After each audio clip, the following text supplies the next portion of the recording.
Actually, it's Jason. Jason. That's okay. I'm trying. I understand. I got the first initial right. You did. And it's a great first initial. It goes with Jorgensen. Jay's all over. Jay's all over the place. My question is, I hear a lot from one particular side that libertarians are party for the rich. They want to take away welfare, they want to take away food stamps, they want to take away all these things, and they don't have any proposal for how they're just going to walk in and take it all away. And I know that's not the plan. I mean, Obviously you can't do that day one, walk in, change everything, and have there be any structure anywhere else. What is the libertarian plan for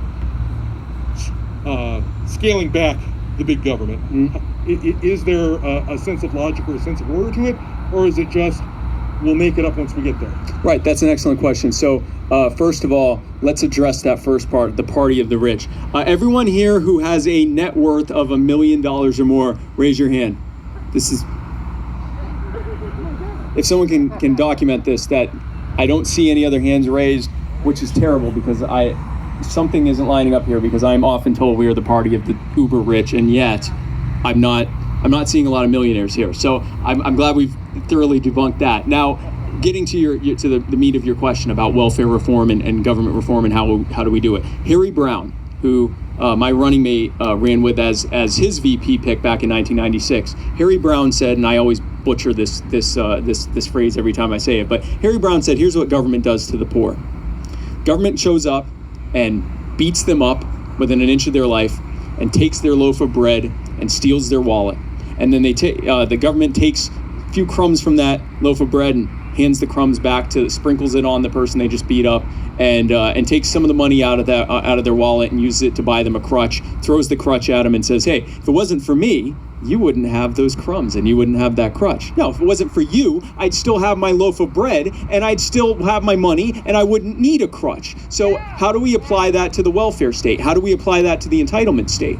The answer is not for someone to show up to that person and go, you poor person, look what they've done to you. We'll fix this. And we take their crumbs and their crutch and run away. That's not how you fix this. That's not harm reduction. That not only makes things worse, but it makes people hate us and ensures that we'll never be trusted anywhere in government ever again. And any reforms we introduce are completely undone and reversed. Here is how we handle the fact that so many people have been put in a social safety net and then had all the ladders removed so they can't get out of it. You put the ladders back. You don't focus on the net. You put the ladders back. I've done door knocking tours in housing projects and other marginalized communities, and I haven't met a single person in the hundreds of people that I've spoken to, including in housing projects, people that had no reported income, more on that later, had no reported income and were living on welfare and food stamps and housing assistance. Not a single one of them said, man, I really like welfare.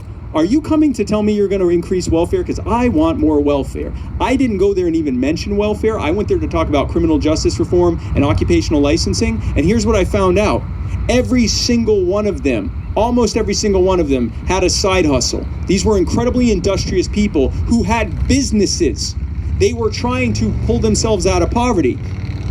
I had a business for the better part of 20 years. The number one thing of business is marketing. You know what they couldn't do? Market. Do you know why? Because they were doing it illegally. Because they couldn't afford the occupational licensing laws, and they couldn't comply with the zoning laws that didn't allow them to do business where they were. So they do it illegally. They do it hush-hush. They do it word of mouth, but not word of mouth where it can go to anyone, but word of mouth where you got to trust the person that you're dealing with. And they never made enough money to actually grow and get out of the projects and build up their communities and drag their loved ones out of poverty with them. Because if they did, the police show up and take everything from them with civil asset forfeiture, and a trial date may or may not ever come, but they just lost everything and they're back at square one. So you have government criminalizing poor and working class people who can't afford the thousands or sometimes tens or even hundreds of thousands of dollars in the cost of complying with the laws required to be able to start a business.